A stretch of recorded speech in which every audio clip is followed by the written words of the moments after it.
What's up, everybody? This is Colin from Holistic Heritage Homestead. I hope you're all well. Folks, I've had this topic for this video on my mind, on my heart for a few days now. I've been so busy, and I finally have my chance to make this video. Today, we are going to talk about 3 things that men can learn from roosters. Yes, roosters. Women, hang tight. This video will be good for you to watch as well, so you know what you should expect from men. I'm going to say some things to start this video off that might be controversial.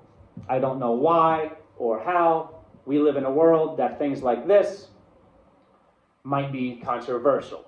But men and women are different, and that's a good thing. That is okay. That is by design.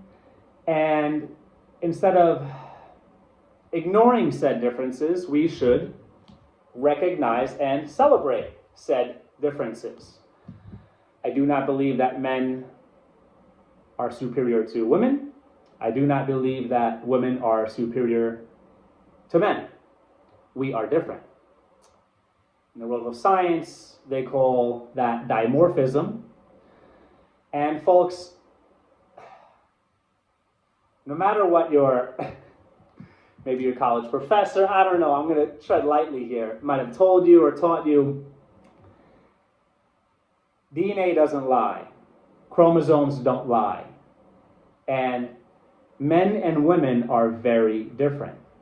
Our musculoskeletal systems, our endocrine systems, our psychology, we are different. Now, I like to observe nature. I like to observe animals because I feel like you could learn a lot from nature and animals. Now, 3 things that men can learn from roosters.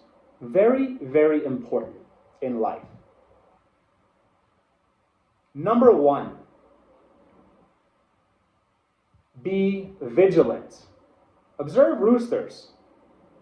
Roosters, one of the ways you can recognize a rooster is a rooster early on is because roosters naturally walk more upright, okay? And while hens tend to look at the ground, roosters tend to look to the sky and look, I guess that would be to the horizon, to look for possible threats, right? Men, you should always be scanning the room, scanning your surroundings, and looking for possible threats. It's our job. It's our job to be vigilant, to be observant, to be aware, to find the threats and see the threats before they become a problem, right? Be vigilant. I'm one of those guys who likes to go to a restaurant, and I like to sit in the corner where I can see everything and everybody. And that might be weird, but I am like that naturally. Be vigilant. Learn about nonviolent conflict resolution. Stop a problem before it starts, right? Verbally. But before you even get to that point, be aware.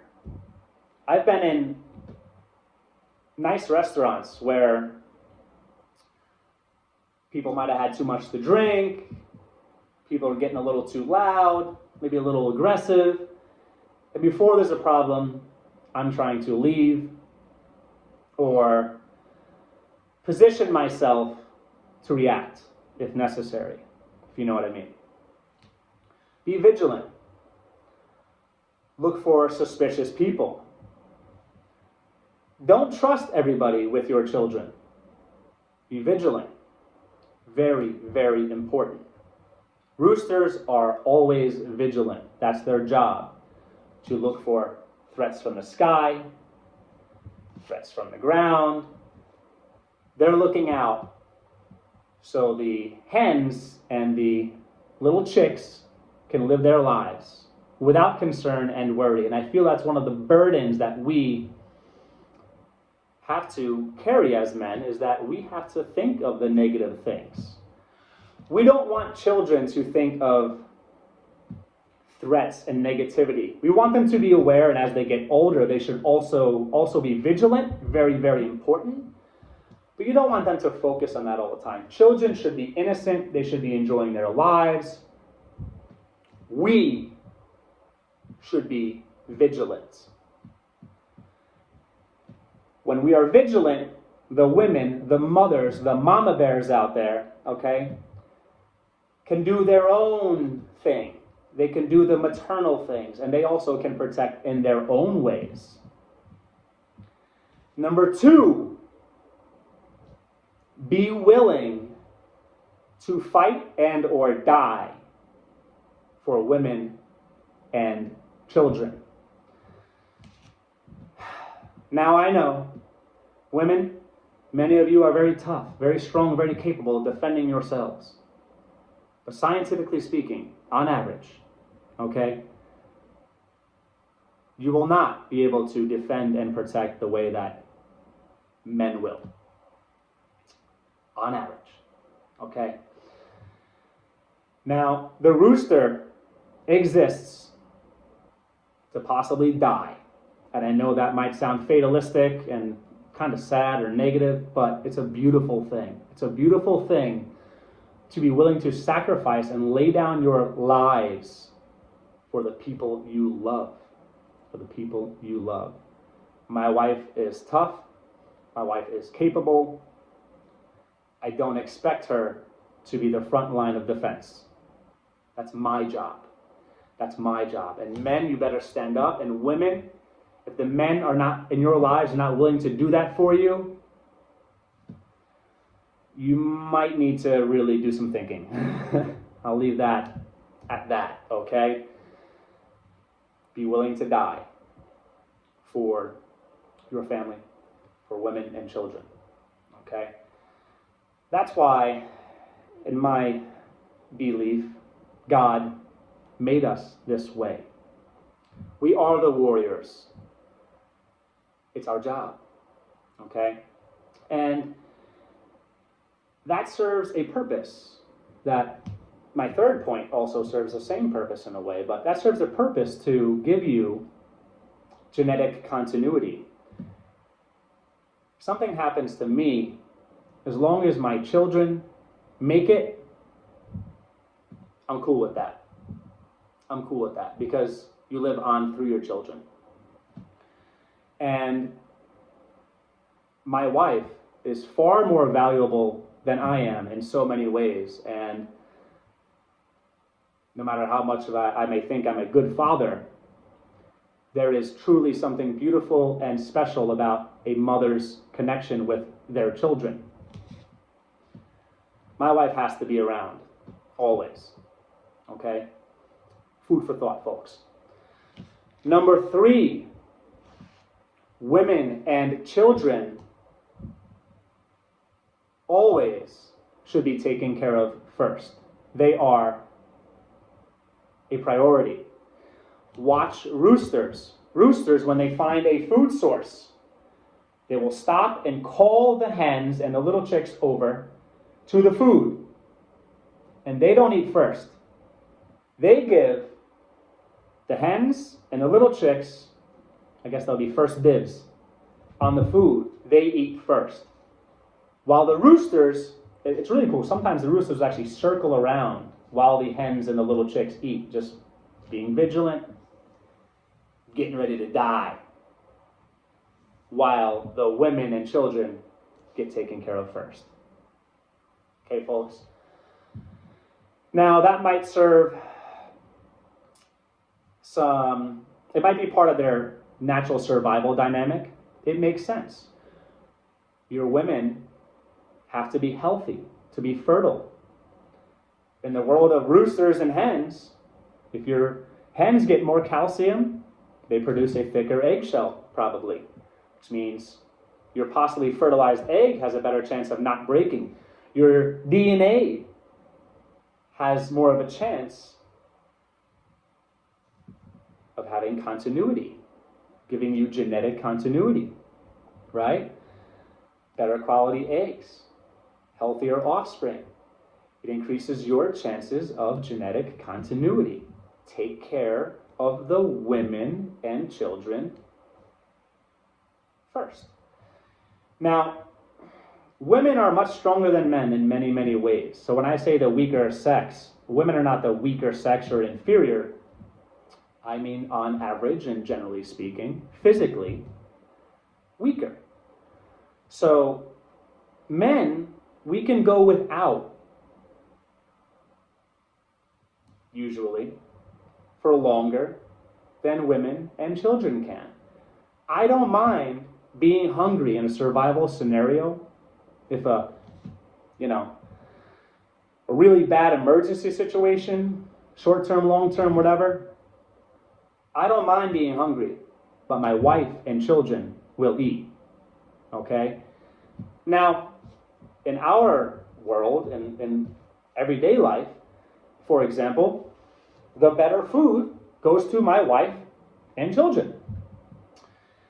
Now, if we're eating steak, and there's grass-fed steak and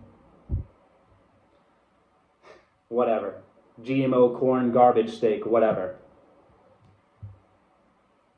I'm going to eat the inferior steak, while the healthier, better quality food will go to my wife and children.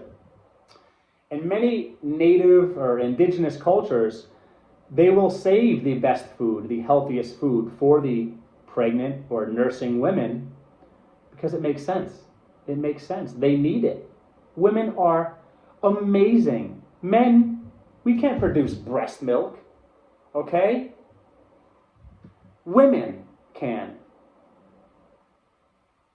Women can. They need the nutrition to pass on to the children, okay? Be like roosters. Make sure the women and children are always taken care of first. Now, folks, I know this might trigger some of you people out there, but break down what I'm saying scientifically. It all makes sense. It all makes sense. We have our own roles. There will naturally be a crossover, like a Venn diagram of those roles. I don't think, like men could and should cook and could and should clean. And sometimes women have to work and sometimes women have to even do physical things. And I know that we all have to do everything in this society that's been designed this way on purpose. So there's going to be a sharing of roles and a crossover there. But in general, be dimorphic, like roosters and hens. Specialization of roles and tasks is a good thing. It's a very good thing. It helps everyone, it helps the group, and again, it gives you genetic continuity. The reason why you should be vigilant, you should be willing to defend and protect, even if you die, your women and children. And you should let the women and children be a priority is because by letting them live, you live on even if you die. Now, figuratively, your ideas hopefully will live on through your children. And literally, you will survive and have genetic continuity through your children. Your children are you. You have a limited existence. It's all finite, right? The way you push into the future is through your children. So I would argue it's more important for your children to live than you. And that sounds like common sense, but there's a lot of things I see in culture and society nowadays that makes it selfish and all about you and, you live only once. No. My faith says I don't live only once. I live in this existence in this transient, short-term life. I live in that way. I live only once. But I believe in possibility for eternity. And I believe that you live on through your children. So folks, men, be like roosters in those 3 ways. Be vigilant and be aware. Be willing to defend and protect and possibly die. And let the women and children be a priority. Make sure they are always taken care of first. And I think that is a natural way to be happy. I believe when you align yourself with nature and God's will, you will be happier. And we'll live to a more fulfilling life. And I think it's just better off. And I think we need more men to stand up and think this way. And then we need more women out there to think this way and demand this of their men. Okay? Because women, you're busy enough. You work hard enough. You do enough. You're awesome. Men, we have to stand up and be better. Let me know if you folks agree, what you think in the comment section below. Like, comment, subscribe. We really appreciate it, folks. And it would be really awesome if you shared this on social media to get the message out there. Men, learn these things, these 3 things from Roosters. Women, demand that your men are doing these 3 things. Share it on social media. Let's get the message out, folks. Let's let people know what's right, what they should be doing. Take care.